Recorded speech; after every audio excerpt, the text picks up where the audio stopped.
What up guys, Lisa here. Today on Relationship Theory, Tom and I discuss the clash of our values. Now guys, if you're listening and you find yourself in frequent disagreements and arguments with your partner and you're constantly looking to figure out the root cause of the argument but don't seem to, this episode is for you. Tom and I sit down and discuss in depth how we were able to overcome our disagreements to actually get to the bottom of what's causing the problem in the first place, because that, guys, that is going to be the key to overcoming long-term disagreements. We discuss how our values are different and how we properly navigate those and handle the disagreements when they arise, when and how to persuade your partner, and how to be open to your partner's perspective without shutting them down. So guys, lean back and welcome to a special edition of Relationship Theory. Don't ever say like the other person shouldn't be feeling something, right? Because you feel it and it's real, and there's nothing anyone could ever tell you that's going to make that seem less valid. Like, I'm going through it. I'm feeling it right now. Hey everybody, welcome to another episode of Relationship Theory. I'm your co-host Tom Bilyeu, and I'm here with Lisa Bilyeu. What is up, homegirl? This question is from Lorena Padilla. How do you improve communication? In having a lot of trouble communicating at a deeper level with my partner. Both of us have a lot of work and other activities. I feel so far from him. Is there something you could recommend? Yes. So it starts with finding a non-judgmental, non-threatening way to let him know that you need more time. So this happens to you with some frequency, not crazy, and you just say, I'm feeling distant right now. Mm-hmm. And so when you say that, because you're not abusive of it, because I know that like a lot is going to have to be happening for you to get to that stage, when you say that, then we say, okay, we've got to really schedule some time where it's just us. When something like that happens, we may even cancel. If we had like plans with somebody else on the weekend or something, we'd cancel that and just make the weekend just about you and I. 9 times out of 10, we would just do it at the house, but maybe then we even like do a quick little short getaway or something. Like, those are the times where you need to, and again, like, this is where we've talked about it in an emotionally sober state where she's not like feeling the burn. And she said, hey, there are times where I go through this and I do feel a bit distant and I want to reconnect. And how would you like me to express that to you? So even that, like, we agree ahead of time, like, how do I want that expressed? What's that magic phrase that I want to hear? And we agreed on, I'm feeling distant. And the reason I think that word works for us is then you like want to come back together. Like, you want to be close. Physically as well. Right. There needs to be physical closeness. There needs to be communication, no distractions, really like changing the routine, breaking the routine, whatever you need to do to make sure that you come together. And then quite frankly, we've built into our routine prophylactics against that. And so even though I tease her about the synchronized mastication, it's like eating. Right, we eat together on the weekends especially. Like, I make sure that we do that. So, and almost always, not always, but almost always, we eat dinner together every night. So even if I just like break away for 20 or 30 minutes to eat dinner and then I go back to work, like, we will take that time, we'll sit together, we'll chat. And doing those two things. So one, just sort of proactively trying to build things into your schedule and things that are respectful of what each of you need to make sure that you're getting that. And here's a great quote. Women need to feel loved to have sex. Men need to have sex to feel loved. That was very beneficial for you and I to really understand sort of how we're coming at that. But really beneficial to understand. Yeah. So making sure that you're talking about these things and always doing that in a sober state. So, and when I say sober, I mean emotionally sober. So don't try to have the conversation when you're feeling it and you're feeling neglected and feeling distant and all of that. In those moments, you really need to put the things together that are, one, fun. So don't come at it from like a place of, I can't believe you've left me feeling distant. Mm-hmm. Like, you want to just, okay, set that aside for a minute. What could we do together that would be really fun? What would we enjoy? Do that, get into like a happier, brighter place.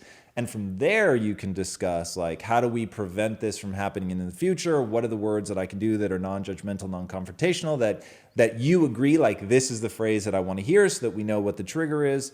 And then, just talk through it.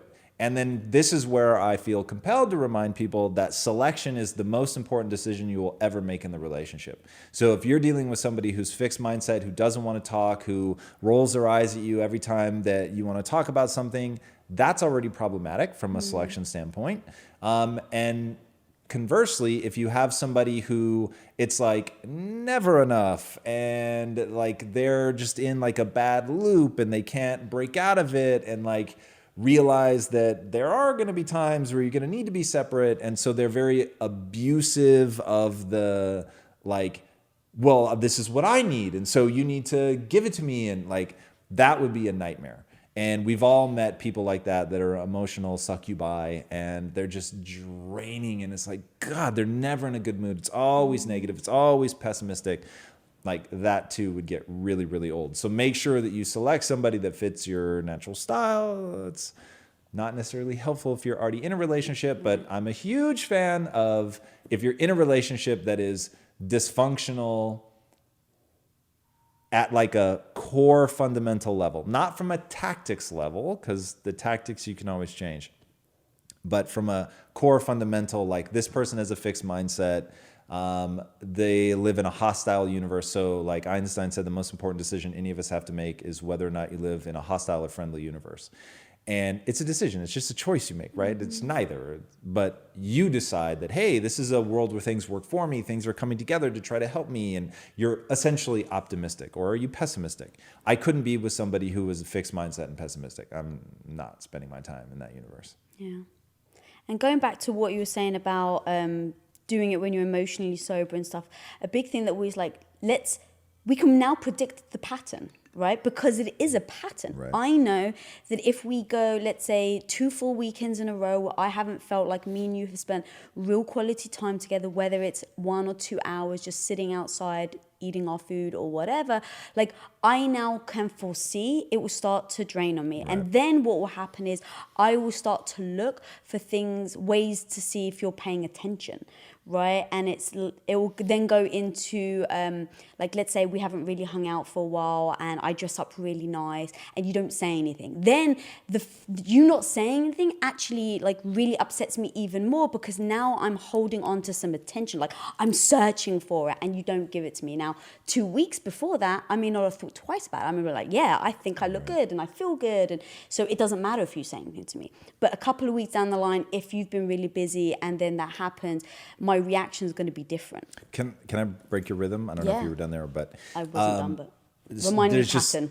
Pattern? Yeah. So there's something really important that I want people to hear. Like, she'll actually articulate it just like that. Like, she'll maybe get annoyed or something and I'll be like, whoa, like what was that? And then you'll actually go, you know what? Here's what it is. And that is, I think, our secret power as a couple. Being able to go, maybe what I'm feeling is petty, fine, but this is actually what I'm feeling, and to articulate it calmly and in like detail. And if you just listen and don't judge the other person and don't say, well, you shouldn't be feeling like that, right? And that was something that we talked about very early on. Like, yeah. Don't ever say like the other person shouldn't be feeling something, right? Because you feel it and it's real, and there's nothing anyone could ever tell you that's going to make that seem less valid. Like, I'm going through it. I'm feeling it right now. And so we don't judge each other when the emotion is petty, when it's aggressive, when it's whatever. It's like, okay, cool. I'm so grateful that you've articulated that to yourself, to me, and now like we can meet on common ground. And like you always say this, you start with one fundamental question. Does that person love me? Okay, they love me. Awesome. If they love me, I know they're coming, like maybe they're just in a weird place right now, whatever, but they love me. So this isn't an attack. This isn't them trying to hurt me or bring me down. Like, they're trying to get me to understand something. So I'll come at it from that perspective and let's, find that common ground. All right, pattern. Yeah, that's absolutely right. I just basically look at patterns now, right? And go, how do I prevent this? Because that's the one thing, is that sometimes people get into arguments or they butt heads. They may kind of resolve it in the moment, but then they don't think about, how do I prevent this in the future? Because having the same argument or the same problem over and over and over and over and over again is just like, it's a waste of energy. It's a waste of time that you could be spending bonding and improving, getting better as a couple. And so we really do that. Like, once we've gone through, whether it's an argument or a disagreement or whatever, we'll then assess, like, how do I prevent this next time? And it's about pattern recognition, I think, right? It's about saying, well, I know that 2 weeks in a row, I'm not gonna, if I don't see him, if his schedule is really busy, I start to feel the burn. Even when I'm feeling amazing and our relationship is like really super tight, it's like I tell myself, don't be naive to think that you're not going to feel the burn again. And so if I see that your schedule is starting to get backed up, I'll come to you and say, look, how can we spend an hour together? How can we spend 2 hours together? What, your schedule is going to be so busy over the next 2 or 3 weeks. It's going to be important to me that we spend time together. And then you'll absolutely reciprocate on that one. You'll be like, absolutely, and you'll burn the house to the ground versus cancel on whatever that thing is that we've kind of decided is going to be our joining moment. And that's massive, I think. Nice. Yeah. So communicating, being honest about how you're feeling, and then going back to the pettiness, like just being, if I do recognize that I'm being somewhat unreasonable, or it's like you've got all this pressure and now I'm just adding pressure to you, it's it's about like you still understanding where I'm coming from versus dismissing me. I think that's really important. Like, don't dismiss the way the other person's feeling, even if you don't feel like there's a reason for it, if you know what I mean. Right.